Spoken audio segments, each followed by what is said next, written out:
Alright, hello everyone who expressed interest in my removable tattoos. I've never done this before, so please bear with me as I try to craft in Design Space and also record. So I don't know how this is going to work, but please be kind. So you're in Design Space. I'm going to open up the photo. There we go. And this is actually not just a picture. A friend of mine does digital hand-drawn portraits on her iPad from scratch. So she takes a photo and then she goes ahead and digitizes it by hand drawing it essentially. So she did this as a courtesy almost for me to see how we could collaborate in the future. She's fabulous. So if you're interested in her work as an artist, you can certainly send me a message and I'd be happy to share her artist page. But that's why it looks super clear, because it's actually a drawn photo, not an actual picture. Anyways, I go ahead, I bring his little head in, and I want to add a party hat. So I'm gonna come here and go birthday hat. This guy, continue, add it to his little head and resize it. I need it to be a little bit smaller than that. There we go. And it's not really centered, so let's fix it. Okay, so I'm going to take the whole image now and I want to flatten it. And I'm going to resize this, so I want it, the maximum height to be about 2.25 so I can fit as many in my sticker. And then I'm gonna fix the width here. So I'm gonna probably go a little bit higher just because the hat itself is gonna add some height to it. So I have my preferred size. I'm gonna go to shapes, square. I'm gonna resize my square to fit the dimensions of the maximum print and cut. So it's 6.75 by 9.25. I'm going to make sure that this is going to be as a background, and I'm going to go ahead and put my little guy in the square as far left and top as I can. I'm going to then copy, so Control C and Control V to paste, and I'm going to go ahead and just paste his little head with a little bit of separation room. And there we go. And you know, he's looking a little larger than I think I want him to be, so I'm going to go ahead and actually resize him just a little bit more.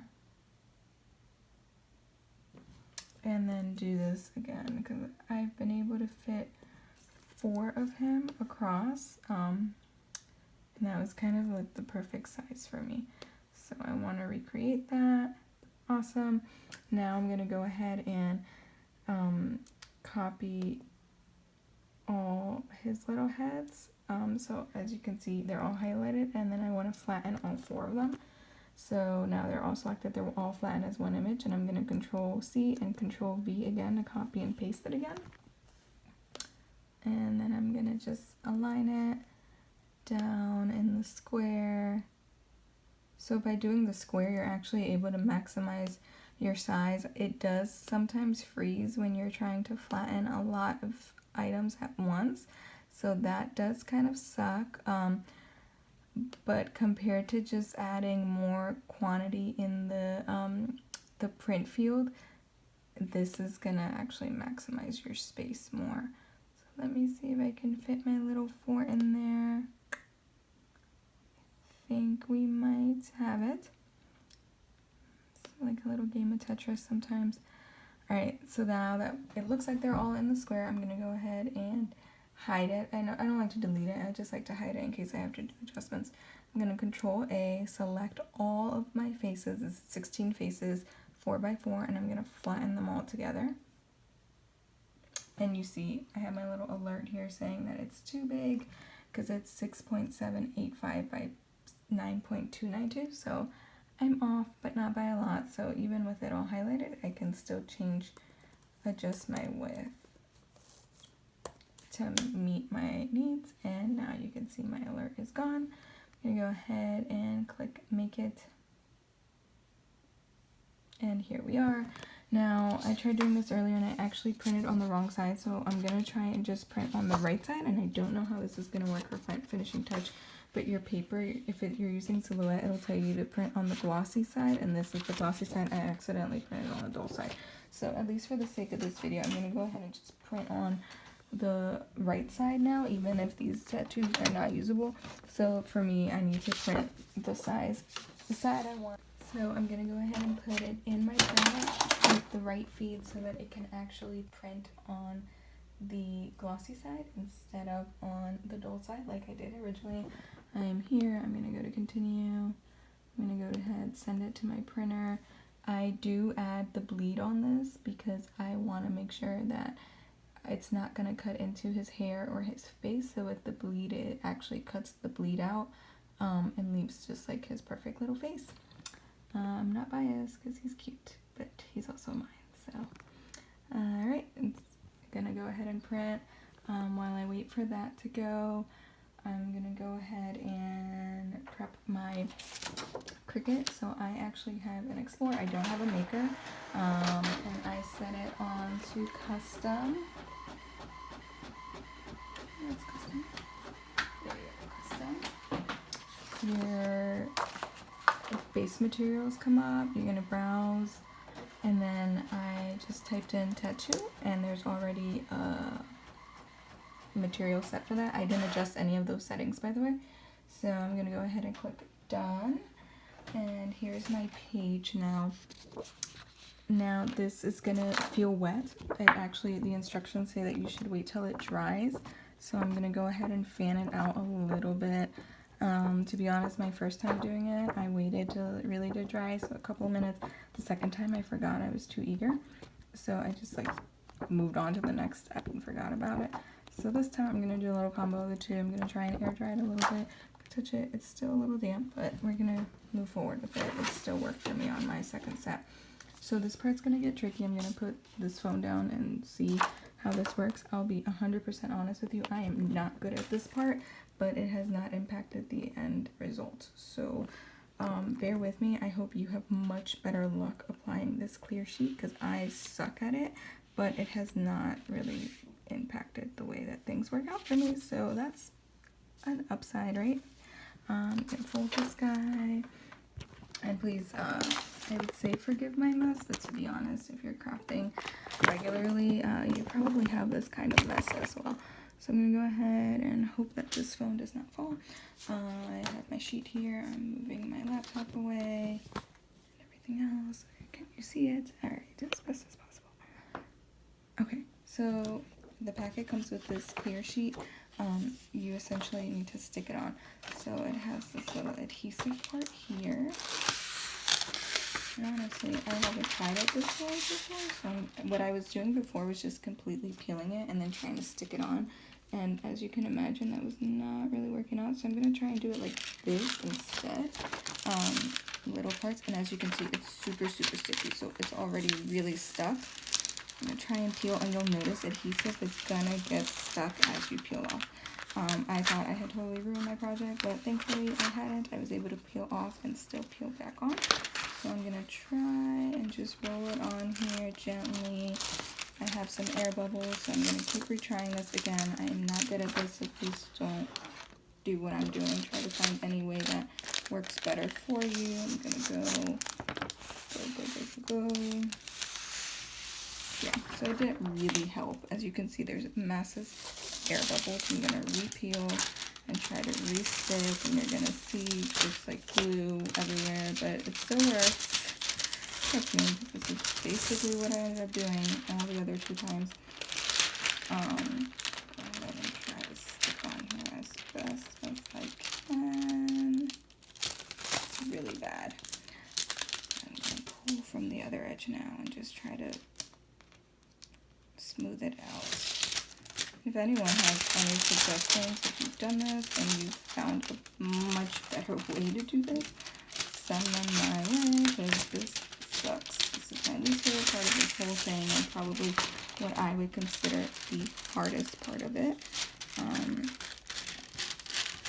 But again, if it doesn't impact the final product, then I'm not too concerned about it. Just kind of keep relifting it until you're able to get it as smooth as you can.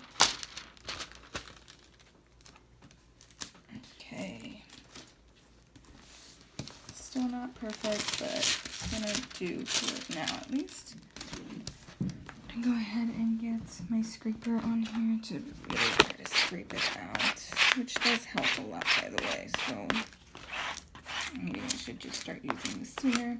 And then what I do is I'm gonna cut this excess, and this is the side I messed up on, so don't pretend this side is blank, because I printed on the wrong side to begin with. You don't want the excess on there because it'll mess up when the page goes into the machine. So you want to cut off any excess that you have. It's a little difficult.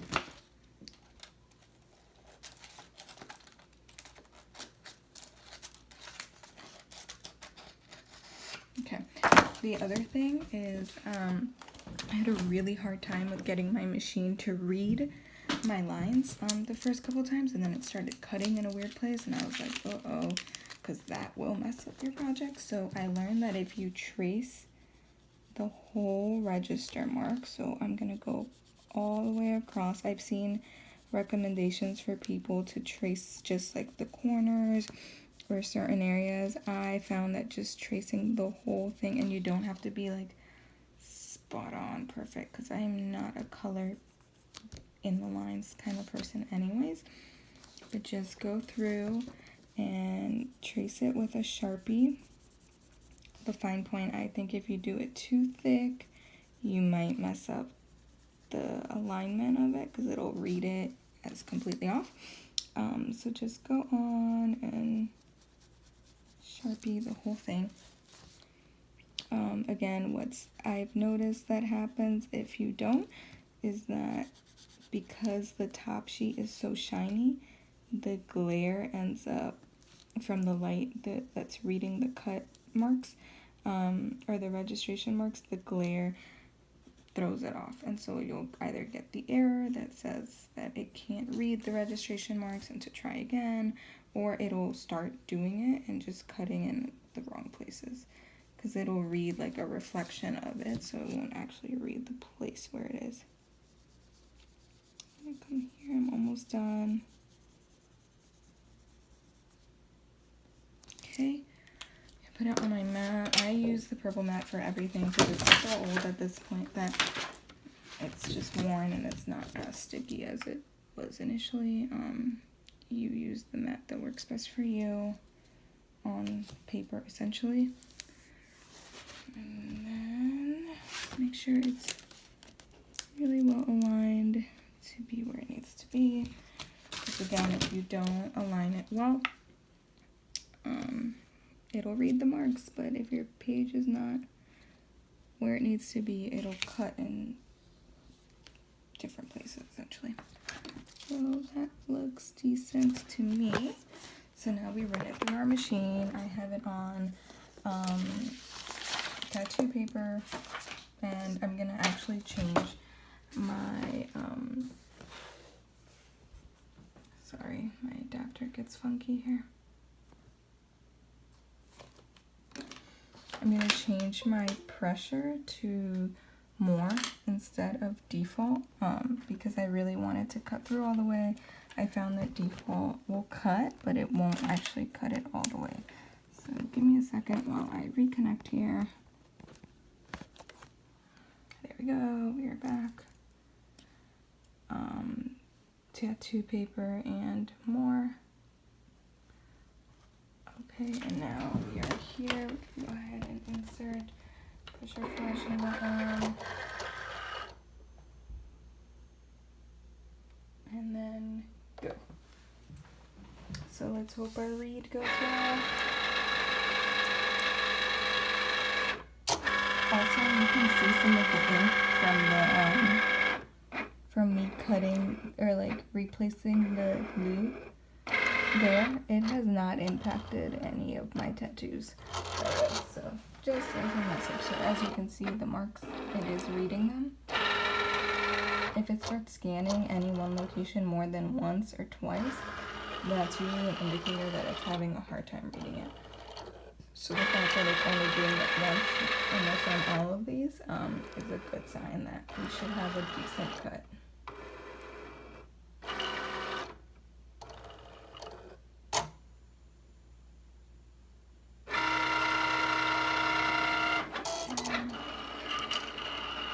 And here we go.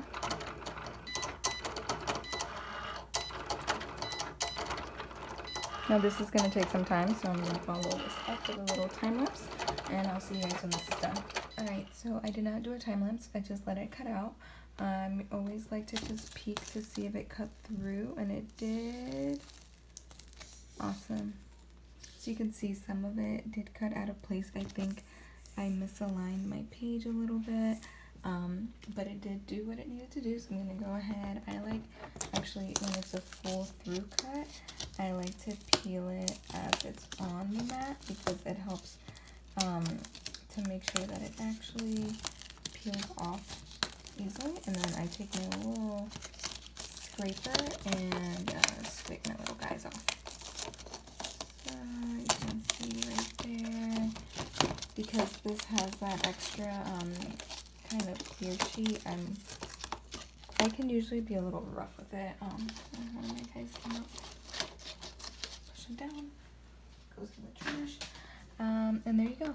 So now you have your little tattoos. For these guys here, I'll just take a scissor and just fine tune the little spaces. I'm actually curious to see whether or not they work, even though I messed up on the kit side. I think it's worth a shot, right? So let me go ahead and grab one of these guys. Alright, so we're going to give it a shot, even though I accidentally printed on the wrong side. We're going to see if it works. In order to check it out, you're going to peel that clear sheet that we put on. And I realized the baby wipe works, so I'm going to go ahead and place it. And as you can see, that's the side that I accidentally printed on the first time. So let's see what happens, right? I'm going to go ahead and apply, push down. Instructions say to keep applying and pushing down until the page easily comes up. So I'll just keep pushing down, down, down. It looks fairly damp, so let's see how it comes up.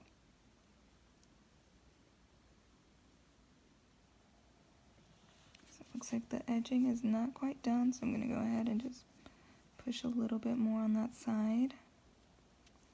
And all you notice is that the ink on the flip side is kind of just coming off a little bit, which doesn't seem to be impacting the tattoo much.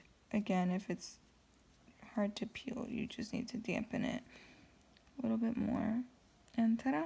There you go. I peeled this part off before fully dampening it, which explains why that's missing. But yeah, you have your stick-on temporary tattoo. Hope this helps.